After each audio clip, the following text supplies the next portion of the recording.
Halo teman-teman sekalian, Assalamualaikum warahmatullahi wabarakatuh. Masih bersama saya Pak Sul di channel Guru Kreatif 4.0.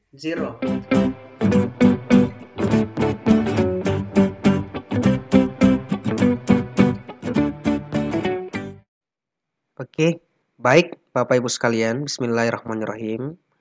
Untuk video kali ini, kami masih membahas kompetensi teknis, menjawab kompetensi teknis berdasarkan kata kuncinya. Nah, Bapak Ibu, video ini merupakan video part 4 dari kami. Part 1, 2, dan 3 telah kami upload dan teman-teman bisa lihat di video sebelumnya. Dan karena ini merupakan video part 4, maka kami akan mulai dari soal nomor 31. Soalnya seperti ini Bapak Ibu. Tahun ajaran 2020-2021 telah usai. SMA X melaksanakan penilaian akhir tahun untuk melihat pencapaian hasil belajar peserta didiknya selama setahun. Penilaian akhir tahun termasuk dalam pendekatan penilaian A. Assessment of Learning, B. Assessment for Learning, C. Assessment as Learning, D. Self-Assessment, dan E. Assessment in Learning. Nah, teman-teman, untuk soal ini kata kuncinya ada di ini, penilaian akhir tahun, termasuk pendekatan penilaian. Nah, jika teman-teman pernah lihat video saya sebelumnya di penilaian, saya pernah membahas mengenai pendekatan penilaian ini. Oleh karena itu, untuk soal ini, karena diadakan di akhir tahun, maka dia berbentuk sumatif. Ketika dia berbentuk sumatif, maka dia masuk di Assessment of Learning. Oke, jawaban yang benar adalah bagian A. Dan kenapa bagian A, Bapak Ibu? Perlu Bapak Ibu tahu bahwa pendekatan penilaian itu ada 3. Yang pertama, dikatakan Assessment of Learning atau penilaian akhir pembelajaran. Penilaian yang dilaksanakan setelah proses pembelajaran selesai. Contohnya, ujian nasional, ujian sekolah, atau ujian madrasah, dan berbagai bentuk penilaian sumatif. Kemudian, Assessment for Learning atau penilaian untuk pembelajaran. Ini dilakukan selama proses pembelajaran berlangsung dan biasanya digunakan sebagai dasar untuk melakukan perbaikan proses belajar mengajar, juga untuk memantau kemajuan dan menentukan kemajuan belajar. Contohnya, penugasan, presentasi, proyek, dan termasuk kuis. Dan yang ketiga, Assessment as Learning atau penilaian sebagai pembelajaran. Ini berfungsi sebagai formatif dan dilaksanakan selama proses pembelajaran berlangsung. Penilaian ini melibatkan peserta didik secara aktif dalam kegiatan penilaian tersebut. Contohnya penilaian diri, self-assessment, dan penilaian antar teman. Jadi, Bapak Ibu, ini bisa dihafalkan ketiga-tiganya. Pendekatan penilaian, Assessment of Learning, dia di akhir pembelajaran, saya rasa ini tidak masalah. Yang sulit dibedakan itu adalah for dan as learning. Ini sama-sama dilaksanakan selama proses pembelajaran. Namun yang membedakan adalah, ingat, for learning ini tujuannya untuk memantau kemajuan dan menentukan kemajuan belajar siswa, serta untuk melakukan perbaikan proses pembelajaran. Sedangkan untuk as learning ini, bedanya adalah S-learning ini digunakan, dia melibatkan peserta didik secara aktif dalam kegiatan penilaian tersebut. Jadi mulai dari merumuskan penilaian, cara menilai, dia melibatkan peserta didik. Sedangkan di for learning ini tidak, ini dilakukan oleh guru sendiri. Sedangkan S-learning melibatkan siswa sebagai penilai. Contohnya adalah penilaian diri dan penilaian antar teman. Jadi biasanya untuk S-learning ini digunakan untuk penilaian sikap. Jelas ya Bapak Ibu, of learning, for learning, dan as learning. Dan ini bisa dihafalkan Bapak Ibu, bisa dipahami baik-baik, sehingga nanti ketika ada soal yang serupa yang muncul, seperti pada soal berikut ini, di soal nomor 32, dalam proses pembelajaran, Pak Dedi memberikan kuis kepada peserta didiknya untuk melihat kemajuan peserta didiknya. Penilaian yang diberikan oleh Pak Dedi ini termasuk dalam pendekatan penilaian. A. Assessment for Learning, B. Assessment for Learning, C. Assessment as Learning, Self-Assessment, dan E. Assessment in Learning. Bapak Ibu, kata kuncinya adalah ada kuis, dan untuk melihat kemajuan peserta didik. Maka ini masuk di assessment for learning. Ini tidak ya Bapak Ibu, ini juga tidak. Of learning ini salah, ini dilakukan untuk di akhir pembelajaran. S-learning ini melibatkan siswa, sedangkan assessment for learning ini untuk melihat kemajuan belajar siswa dan untuk memperbaiki proses pembelajaran. Jelas ya Bapak Ibu? Next, soal nomor 33. Bukia sebagai seorang guru penjas melakukan penilaian terhadap peserta didiknya dalam bermain sepak bola. Teknik penilaian yang dilakukan oleh Bukia adalah A. Praktik, B. Produk, C. Proyek, D. Portofolio, dan E. Penilaian diri. Nah teman-teman, untuk soal ini kata kuncinya adalah bermain sepak bola. Berarti yang akan dinilai adalah keterampilan siswa, penilaian keterampilan atau penilaian psikomotoriknya siswa.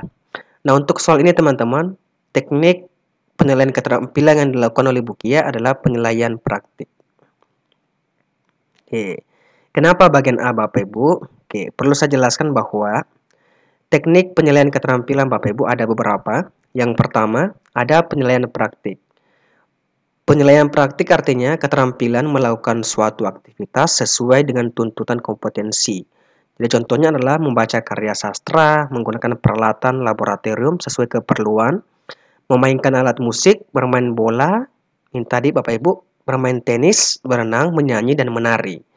Itu yang disebut dengan penilaian praktik. Kemudian yang kedua adalah penilaian produk, artinya penilaian terhadap proses pembuatan dan kualitas suatu produk. Jadi penilaian produk ini meliputi penilaian kemampuan peserta didik dalam membuat produk-produk teknologi dan seni. Ini Bapak Ibu kata kuncinya adalah untuk produk adalah teknologi dan seni. Seperti pakaian atau hasil karya seni seperti patung, lukisan, gambar, atau barang-barang yang terbuat dari kayu, keramik, plastik, dan logam. Yang ketiga adalah penilaian proyek. Ini merupakan kegiatan penilaian terhadap suatu tugas yang harus diselesaikan dalam periode atau waktu tertentu. Contohnya, penilaian proyek adalah melakukan investigasi terhadap jenis keanekaragaman hayati Indonesia, membuat makanan dan minuman dari buah segar, membuat video percakapan, mencipta rangkaian gerak senam, berirama, dan sebagainya. Dan yang terakhir adalah penilaian portofolio. Portofolio ini adalah kumpulan karya atau dokumen peserta didik, antara lain karangan, puisi, gambar, lukisan, surat penghargaan, foto-foto prestasi, dan sejenisnya. Nah, dokumen portofolio ini dapat menumbuhkan rasa bangga bagi peserta didik, sehingga dapat mendorong untuk mencapai hasil belajar yang lebih baik. Nah, Bapak Ibu, ini keempat teknik penilaian keterampilan ini Bapak Ibu bisa dihafalkan atau bisa dibedakan. Dan yang susah dibedakan adalah produk dan proyek. Ingat saja Bapak Ibu, ketika contohnya nanti tentang teknologi dan seni, seperti pakaian, hasil karya seni seperti patung, maka itu masuk di produk. Akan tetapi ketika yang dia bahas tentang makanan, ini membuat makanan dan minuman, maka dia masuk di proyek. Ya Bapak Ibu, sedangkan yang praktik ini, kata kuncinya adalah ketika dia melakukan aktivitas dengan tuntutan kompetensi seperti tadi bermain bola, bermain tenis, dan sebagainya. Sedangkan portofolio ini hanya sekumpulan karya yang dihasilkan oleh peserta didik. Sehingga nanti Bapak Ibu ketika ada yang soal yang muncul mengenai teknik penilaian keterampilan, maka Bapak Ibu bisa langsung menjawab soal tersebut. Seperti di soal nomor 34. Bu Ani adalah seorang guru prakarya. Dalam mapel prakarya, subkompetensi pengolahan, saat mencapai kadar pengolahan makanan internasional, Bu Ani menugaskan peserta didiknya untuk membuat makanan yang bertema makanan oriental. Teknik penilaian yang dilakukan Bu Ani adalah praktik, Bapak Ibu, ini bukan. Langsung saja Bapak Ibu, karena Bapak Ibu tahu bahwa membuat makanan ini berarti dia masuk di proyek. Maka jawaban yang benar adalah bagian B. Kenapa proyek Bapak Ibu? Seandainya yang disuruh Bu Ani adalah membuat seperti patung, membuat teknologi dan seni, maka dia masuk di produk. Karena ini yang dibuat tentang makanan, maka dia masuk di proyek. Jadi itu yang tadi membedakan antara produk dan project. Maka jawaban yang benar adalah bagian B, penilaian proyek. Oke, jelas ya Bapak Ibu? Next, soal nomor 35.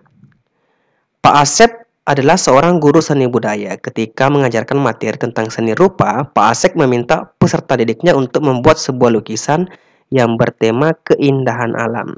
Bapak Ibu, contohnya adalah lukisan. Maka dia masuk di teknologi dan seni. Ketika masuk di teknologi dan seni, Bapak Ibu, maka dia akan masuk di penilaian produk. Oleh karena itu, untuk soal ini, yang benar adalah bagian D. Penilaian diri ini bukan, antar teman juga bukan, proyek bukan, praktik juga bukan. Itu ya Bapak Ibu, intinya seperti ini. Ketika yang dibahas tentang teknologi dan seni, maka dia masuk di penilaian produk. Ketika yang dibahas tentang pembuatan makanan, maka dia masuk di project. Ketika dia yang dibahas tentang praktik, bermain bola dan sebagainya, maka dia masuk di penilaian praktik. Dan ketika yang dibahas tentang sekumpulan karya yang disimpan rapi dalam album, maka dia masuk di penilaian portofolio. Next, Bapak Ibu, soal nomor 36. Di masa pandemi ini, tidak sedikit guru yang kurang mengenal peserta didiknya. Begitupun yang dirasakan oleh Bu Ani sebagai seorang guru di SMPY.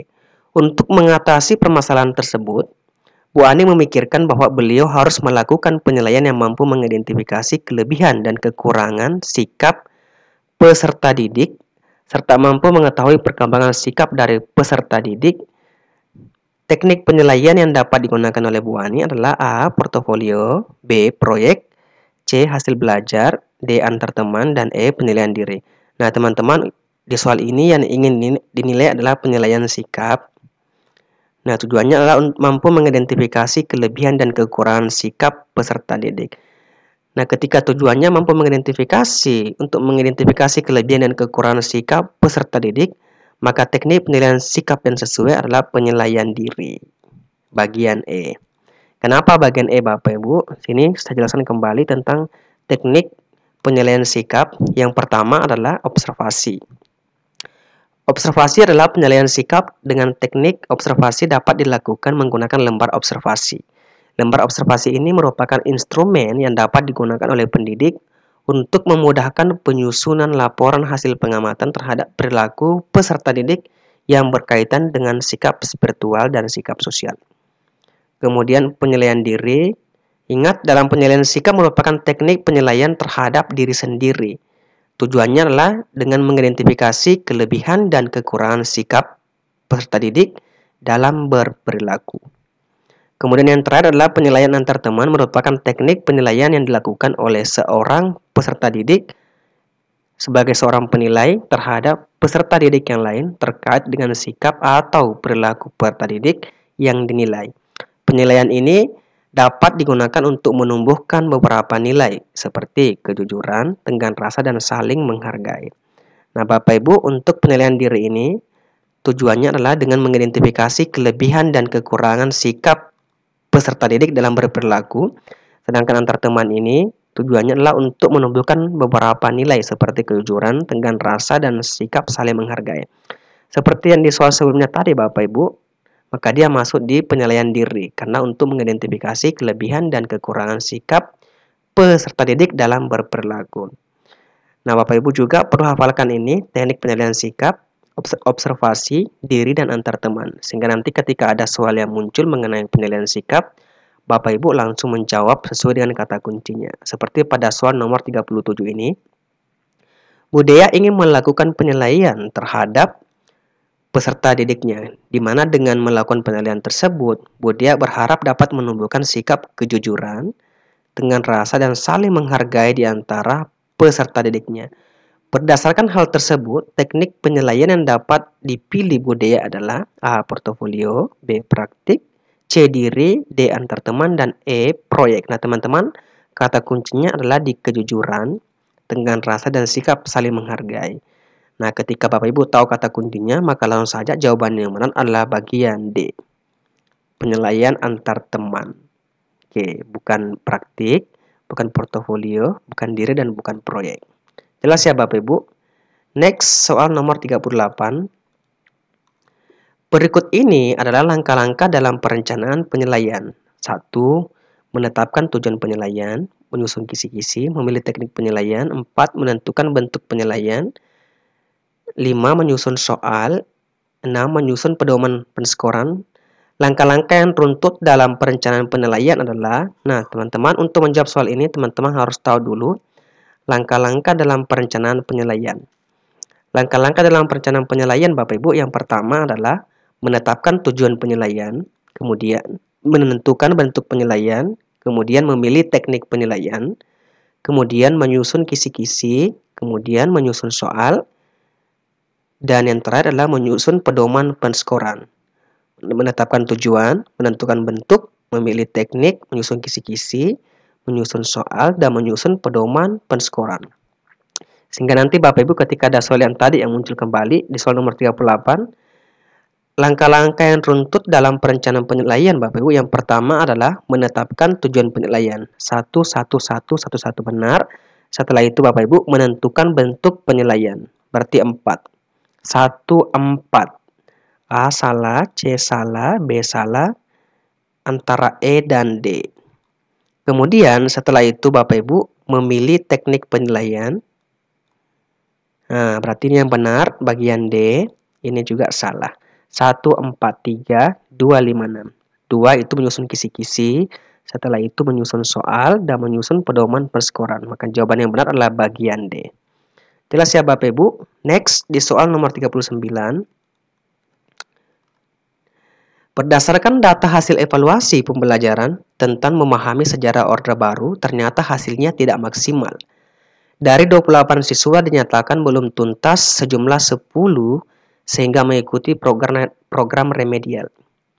Sedangkan yang dinyatakan tuntas sejumlah 18 orang mengikuti program pengayaan.